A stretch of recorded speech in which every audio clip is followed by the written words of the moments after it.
इज्जतदार आदमी, अरे दूसरों की इज्जत से खेलता है वो। मैं इसमें अमाउंट नहीं भरूंगा, जो तुमको चाहिए तुम लिख दो। हेलो दोस्तों, कैसे हो आप सब। आज की वीडियो में हम चर्चा करेंगे बॉलीवुड के जाने माने डायरेक्टर सुभाष घई के बारे में। बॉलीवुड की दुनिया बाहर से जितनी चमकती हुई सितारों की दुनिया जैसी नजर आती है, अंदर से उसका काला सच उतना ही ज्यादा काला है।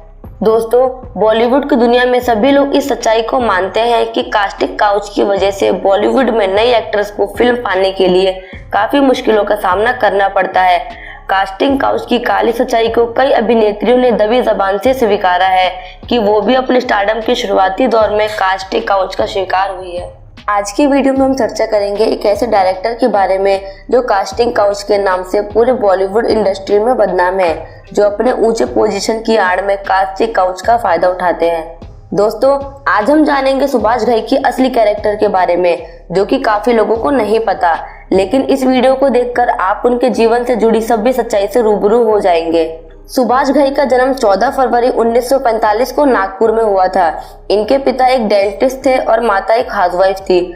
सुभाष घई पढ़ाई लिखाई में बहुत अच्छे थे। उन्होंने अपनी प्राइमरी स्कूलिंग दिल्ली से की और इसके बाद उन्होंने हरियाणा से बीकॉम कंप्लीट की।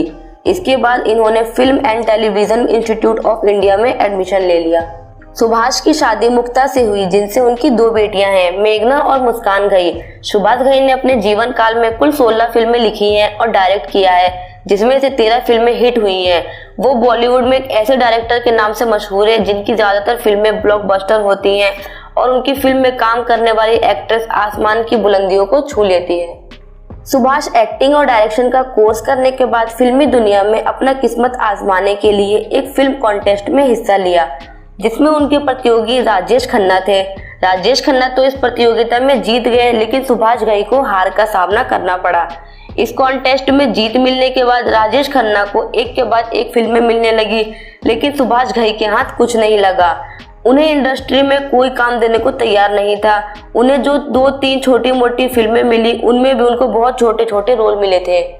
साल 1970 में सुभाष घई को बड़ी मुश्किल से एक फिल्म उमंग में एक छोटा सा रोल मिला, जिसमें काम करने के समय फिल्म की हीरोइन ने सुभाष घई पर आरोप लगाया कि सुभाष घई फिल्म के सेट पर उनको तंग करते हैं। इसके बाद सुभाष घई को कोई भी अपनी फिल्म में काम नहीं देता था, जिस कारण सुभाष घई ने खुद कहानी लिखने और डायरेक्ट करने का मन ठान लिया और उन्होंने अपनी पहली फिल्म काली चरण खुद लिखी और खुद ही डायरेक्ट किया, जिसमें शत्रुघ्न सिन्हा हीरो हैं। ये फिल्म बॉक्स ऑफिस पर कमाल कर गई और इस फिल्म के बाद सुभाष घई को काफी नाम और शोहरत मिला। सुभाष घई अपनी जवानी के दिनों में बड़े रंगीन मिजाज के हुआ करते थे और उनके कारनामों की वजह से हमेशा सुर्खियों में बने रहते थे। उनकी हरकतों की वजह से उन्हें कई बार बड़ी परेशानियों का सामना करना पड़ता था। एक किस्सा सुभाष घई को लेकर कर्ज फिल्म से भी जुड़ा हुआ है। ऋषि कपूर और टीना मुनीम की फिल्म कर्ज की शूटिंग के समय सुभाष घई का नाम टीना मुनीम के साथ जुड़ा हुआ था। टीना मुनीम, जो कि अनिल अंबानी से शादी करने के बाद टीना अंबानी के नाम से जानी जाती है। टीना मुनीम उस समय संजय दत्त के साथ रिलेशनशिप में थी। ऋषि कपूर की फिल्म कर्ज के बाद पहली बार सुभाष घई का नाम टीना से जुड़ा, जिसके बाद सुभाष घई काफी दिनों तक सुर्खियों में बने रहे। इसके बाद दोस्तों, जब माधुरी दीक्षित इंडस्ट्री में आई थी, उन्हें काम तो मिल रहा था, लेकिन उस समय वो इतनी बड़ी स्टार नहीं थी और उन्हें बॉलीवुड में एक गॉडफादर की जरूरत थी। माधुरी अपने सिर पर एक ऐसे डायरेक्टर का हाथ चाहती थी जो उन्हें स्टार बना दे, और ऐसे में उन्हें सुभाष घई का नाम याद आया और उन्होंने सुभाष घई को अपनी फिल्म में काम करने के लिए रिक्वेस्ट की। इसके बाद माधुरी दीक्षित सुभाष घई की फिल्म राम लखन में नजर आई। इससे पहले माधुरी दीक्षित की कोई भी फिल्म इतनी बड़ी हिट नहीं हुई थी, लेकिन सुभाष घई की फिल्म राम लखन काफी हिट हुई और माधुरी दीक्षित को उस फिल्म के बाद काफी लोकप्रियता मिली। जब राम लखन में माधुरी को कास्ट किया गया, उसके बाद माधुरी और सुभाष की नजदीकियों के चर्चे जोरों शोरों से होने लगे। सुभाष ने भी माधुरी का नाम एक न्यू टैलेंटेड स्टार के रूप में मीडिया तक पहुंचाना शुरू किया और माधुरी की ब्रांड वैल्यू बनने लगी। लेकिन राम लखन के रिलीज होने से पहले ही माधुरी दीक्षित और अनिल कपूर की फिल्म तेजाब आ गई, जिसने बॉक्स ऑफिस पर धूम मचा दिया। इस फिल्म के रिलीज होते ही चारों तरफ माधुरी के चर्चे होने लगे। फिल्म के गाने और एक्टिंग की तारीफ चारों तरफ होने लगी। इसके बाद जब सुभाष की फिल्म राम लखन रिलीज हुई तो उसने भी बॉक्स ऑफिस पर धमाल मचा दिया और कमाई के सारे रिकॉर्ड तोड़ दिए, जिसके बाद सुभाष घई माधुरी दीक्षित को छोड़ने को तैयार नहीं थे। सुभाष घई और माधुरी के चर्चे सुर्खियां बटोरने लगे। सुभाष घई हमेशा नई एक्ट्रेस को फिल्मों में काम देने की आड़ में उनसे दोस्ती करते थे। माधुरी इंडस्ट्री में नई थी, इसलिए सुभाष घई ने उन्हें अपनी फिल्म में काम दे दिया। माधुरी दीक्षित इंडस्ट्री में इन 2 फिल्मों के बाद काफी चर्चा में आ गई, लेकिन उन्हें सर पर एक गॉडफादर का हाथ चाहिए था जो उन्हें सफलता की नई ऊंचाइयों को दिखाए।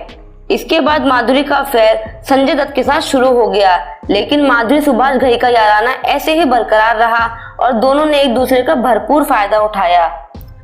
इसके बाद 1991 में सुभाष घई की एक फिल्म सौदागर आई, जिसमें सुभाष घई ने मनीषा कोइराला को कास्ट किया। फिल्म के रिलीज होने के बाद ये बॉक्स ऑफिस पर ताबड़तोड़ कमाई करने लगी, लेकिन एक इंटरव्यू में मनीषा कोइराला की मां ने सुभाष घई का पर्दाफाश कर दिया, जिसके बाद सुभाष घई बॉलीवुड में पूरी तरह से बदनाम हो गए।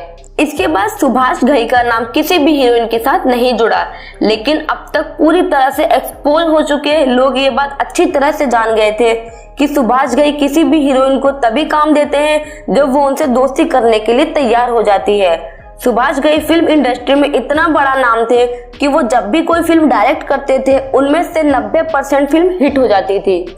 इसके बाद हम बात करेंगे ऐश्वर्या राय की। बात उन दिनों की है जब ऐश्वर्या राय और सलमान खान में अफेयर चल रहा था। उस समय सलमान खान को खबर लगी कि सुभाष घई कोई नई फिल्म बना रहे हैं और एक नई हीरोइन की तलाश में है। ये सुनते ही सलमान खान सुभाष जी से ऐश्वर्या के लिए सिफारिश लेकर चले गए, लेकिन अपनी आदतों से मजबूर सुभाष घई ने सलमान खान के सामने अपनी शर्त रख दी। इसके बाद मीडिया में ये खबरें भी आई थी कि सलमान खान ने मीटिंग के दौरान सुभाष घई से मारपीट की। जब मारपीट की खबर ऐश्वर्या राय के कानों में पहुंची तो ऐश्वर्या राय सीधे सुभाष घई से पर्सनली मिलने चली गई। उन्हें भी एक ऐसे गॉडफादर की तलाश थी जो उन्हें बॉलीवुड की दुनिया में एक स्टार बना दे। सुभाष से मिलने के बाद उन्हें फिल्म हम दिल दे चुके सनम में लीड रोल मिल गया, लेकिन फिल्म के सेट से ऐसी तस्वीरें लोगों के सामने आने लगी जिन्हें देखकर ऐसा बिल्कुल नहीं लगता था कि सुभाष घई और ऐश्वर्या राय सिर्फ दोस्त हैं। सुभाष घई ऐसे डायरेक्टर थे जिसका नाम किसी एक्ट्रेस से जुड़ने के बाद वो एक्ट्रेस रातों रात सुर्खियां बटोरने लगती थी, इसलिए ऐश्वर्या ने भी सुभाष घई को अपना गॉडफादर चुन लिया। दूसरी तरफ सलमान खान इस बात को लेकर खुश थे कि उनकी गर्लफ्रेंड ऐश्वर्या को बिना सुभाष घई से दोस्ती किए बिना लीड रोल मिल गया। सुभाष घई के दोस्तों में करीना कपूर, महिमा चौधरी और अन्य कई नाम शामिल है। दोस्तों, आपको सुभाष घई के संघर्ष भरे जीवन के बारे में जानकर कैसा लगा हमें कमेंट बॉक्स में जरूर बताइएगा। और ऐसी ही रोचक जानकारियों के लिए हमारे चैनल को सब्सक्राइब कीजिए, बेल आइकन को प्रेस कीजिए, वीडियो को लाइक कीजिए और वीडियो को पूरा देखने के लिए आपका धन्यवाद।